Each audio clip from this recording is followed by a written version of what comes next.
Hello, and welcome to the Crap My Kids Say podcast. My name is Dylan, and this is my co-host and lovely wife, Jessica.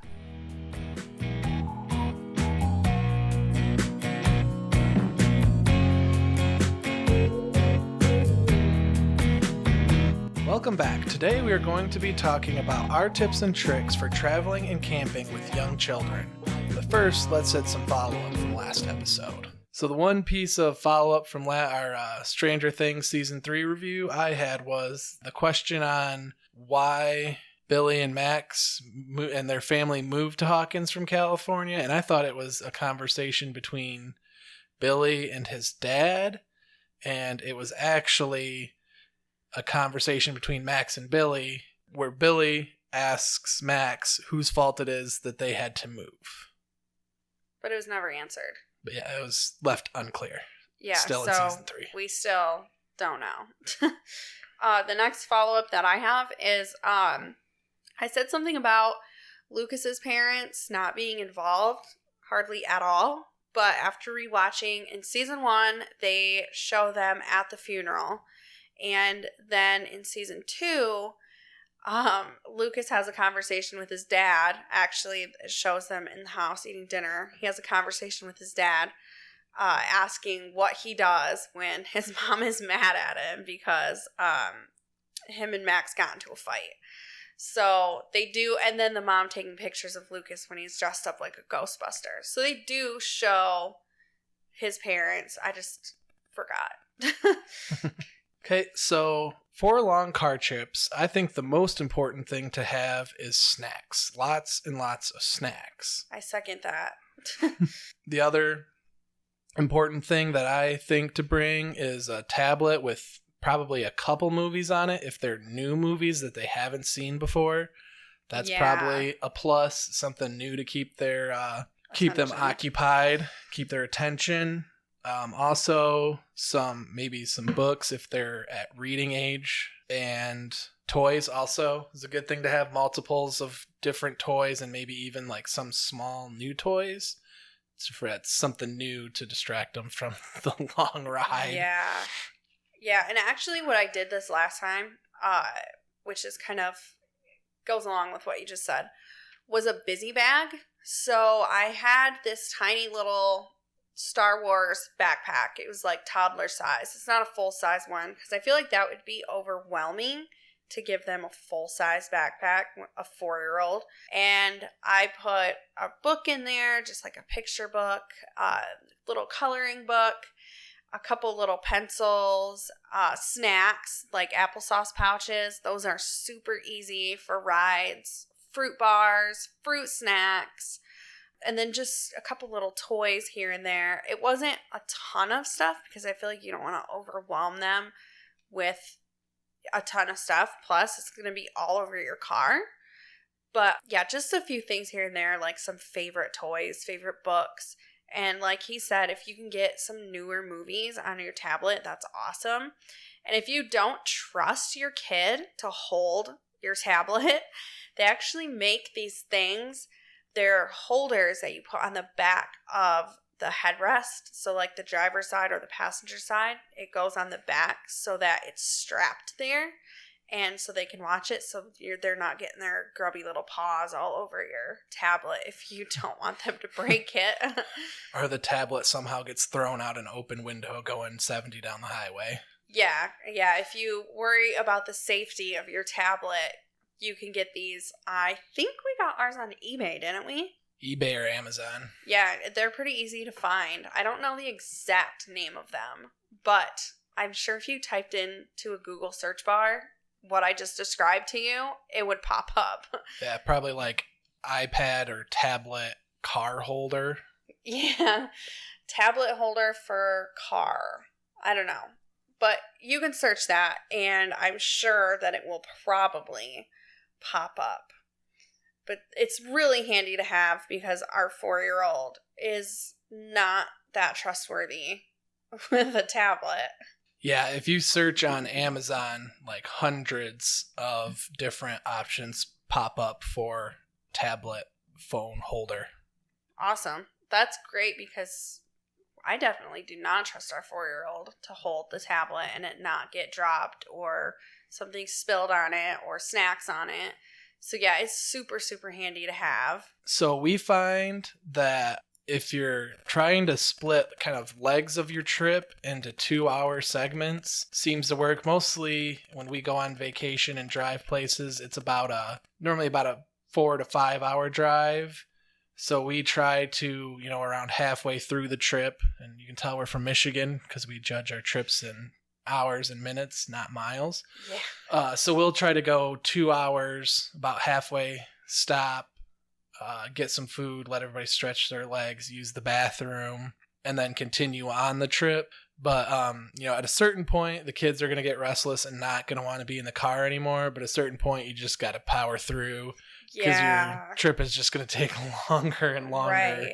Towards the end of it, when you're on your way back home, this last time, our youngest, he's going to be 2 in September, just cried and cried and cried. But every time we'd stop, he would stop crying. But the second we would go again, he would start screaming again. So, we just kind of had to drive, and he eventually fell asleep, so it was okay. But yeah, at that point, there's really nothing that you can do for them. And to kind of add on to that, stopping and getting something to eat. If you're like us and you just stop at fast food and the kids get Happy Meals or some sort of kids meal, they come with toys. And these are brand new toys that are so much fun to play with. So then when you get back in the car, you can hand them this newfound treasure and they will play with it.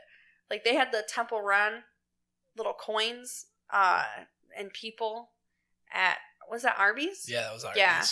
And the kids loved those things. They were just the most simple toy, and yet they brought so much pleasure. Yeah, probably not a good one to go to, even though it's like the best food would be Wendy's, because, for now they have those like the build your toy things, and that would be a disaster in the car. Because if they drop it and they can't get out of their car seat, you can't really get it. It's, pandemonium. Chaos ensues. Okay, so something that we learned this last time is to pack a arsenal of medicines and over-the-counter stuff and, like, all the stuff that you keep for your kids at home. Bring it with you.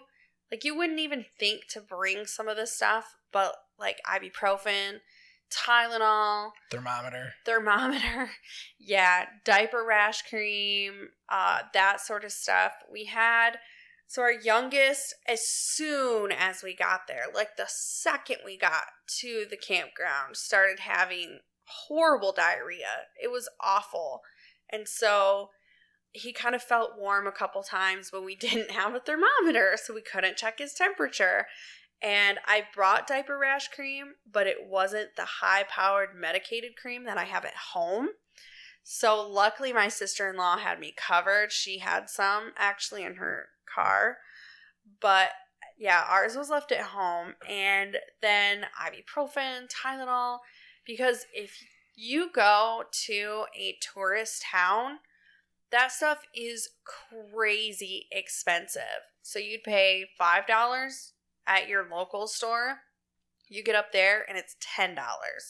So you want to make sure you bring that stuff with you, because we learned this time that the hard way. Yeah, the hard way. I brought a couple things, but not as much as I should have brought. And I'm usually prepared. I was not prepared.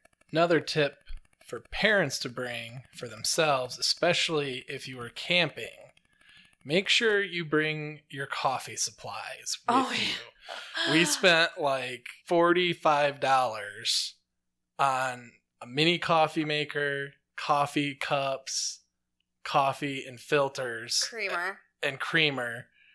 Because we forgot all of this stuff that we had at home for making coffee. Yeah, and we got it at Dollar General, but still, I think they still jacked their prices up because... I looked touristy. The other day, went to our Dollar General. Yeah. And everything was like $5 more expensive. Not the coffee or the filters, But the coffee mugs, which we got on clearance, so those weren't bad. Yeah. But they were like 50 cents cheaper here. And the coffee maker was like $4 or $5 cheaper. Yeah, which doesn't seem like a lot, but that stuff adds up quick. Yeah, you definitely need your coffee when you're camping. Especially camping with little kids, because camping with little kids in a tent, when the sun goes up, the kids get up. Oh, I know. And that's another thing that I was going to say too, is getting up in the morning and bedtime. So if your kids go to bed, let's say it's summer, and your kids go to bed at 8 o'clock, the sun is still up at 8 o'clock, or it's not up all the way, but it's bright out. It's just still beginning to daytime. And when you're camping, that goes out the window. There is no way you're going to take your kid in the tent at 8 o'clock when the sun is still up and there's people around at other campsites laughing, having fun, listening to music. There's no way that you're going to take them in there and they're going to go to bed at their normal hour. You just have to adjust to camping life, I guess, and they go to bed 3 hours past their bedtime or whatever. And get up 3 hours earlier than they normally do. Yeah.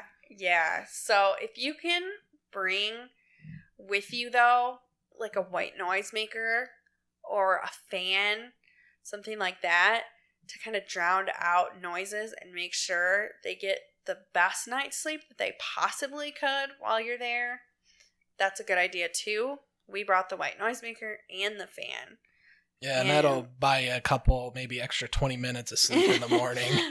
Maybe 5 minutes. Yeah, but that seemed to work really good. And I feel like that is going to drown out noise so they're not waking up every hour or whatever, because campgrounds are noisy. So the next thing that we learned on this last time is usually, or this last trip, I'm usually pretty prepared. Like I said, this last time we were less prepared than normal. But if you think you have enough clothes, you don't. You do not have enough clothes. If you think you have enough, that means you don't, and you need to pack more. Like I said, with the diarrhea thing, we went through...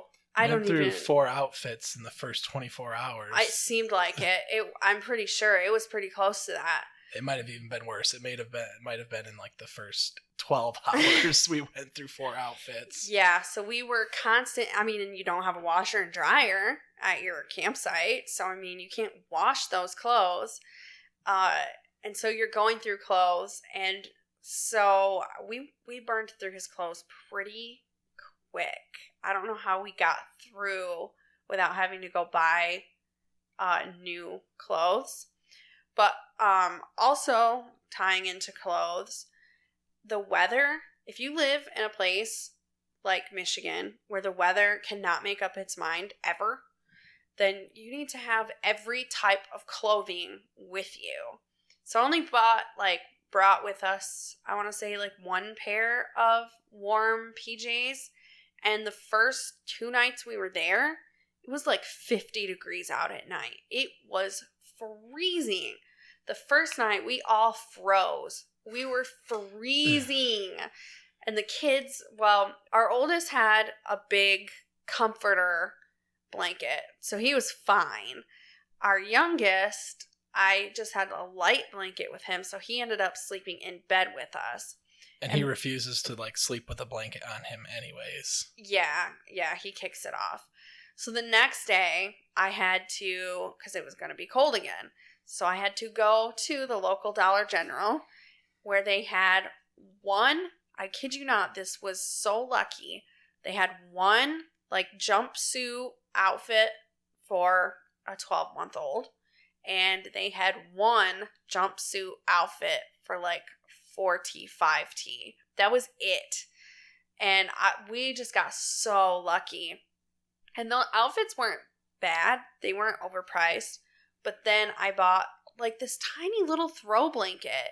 And I paid $10 or $15 for it. I think it was $12, yeah. It was way more than I wanted to pay for it. But I kind of just had to bite the bullet and do it. Because I didn't want him to be freezing at night. And then the night after we got all this stuff that went down to in the 60s, or went up to in the 60s at night, and we didn't really need most of it. So, Yeah, so, yeah. If you think you have enough clothes, you don't. You do not have enough clothes. You need to pack more. You need to pack pretty much your whole kid's wardrobe. Everything, just throw everything in their closet into your bags and take it with you, because really that's what you need. So the one thing that I find is really helpful, and that my parents used to do with me and my sister when we were growing up, and that now my parents do for our kids and for my nephews, is that they'll go to Family Dollar, Dollar Tree, and find like the most simple little small toys, one matching, because my sister and I both have 2 sets of boys who are exactly the same age. The oldest 2 are a month apart, and the youngest 2 are a month apart. Literally 1 month apart to the day. day. Both sets. How crazy is that? So she'll go and buy 2 of the exact same thing for the older boys for a day, and 2 for the same thing 2 for the younger boys for each day of the trip. So when the little kids need to take a nap, you give the bigger kids these toys that, okay, this is going to keep them occupied for the 2 hours that the little kids need to take a nap. Or at shower time or meal prep time, if everybody's, contributing on meal prep at your camp, if you're camping with a full family, or you and your significant other and your kids, it can be something to keep the peace and keep them occupied while you're trying to get a meal around or trying to get the little ones naps, and keeping everything the same for the older 2. The younger 2 get the same toy. Really helps. Why did he get this different one? I want this one, back and forth. Yeah, no, that results in fights and chaos, and that's the complete opposite of what you want. Yeah, and for most days, these can be just like the most simple, cheap toys. A yo-yo. Just something that maybe it's not going to last any more than that day. Yeah.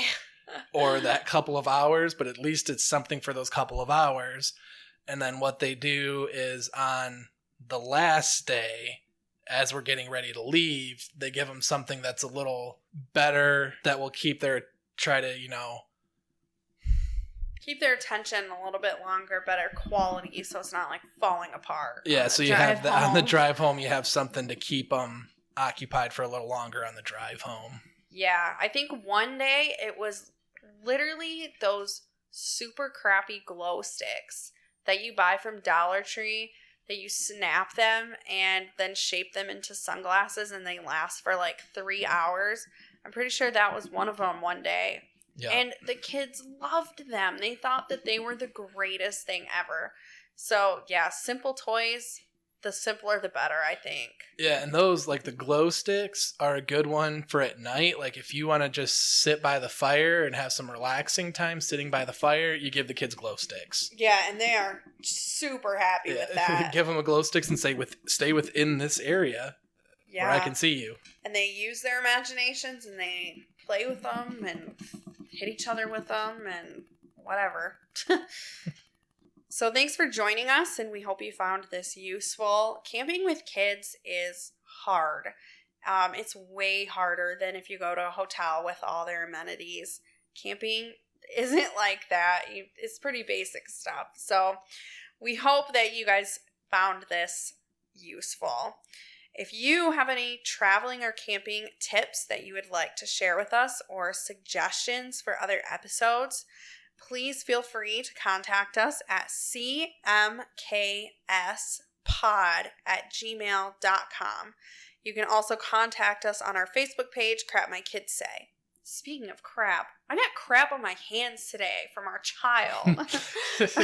He had a little chocolate surprise for you? Yes. If you are not fully prepared to get another human being's crap on your hands, I suggest you you don't become a parent.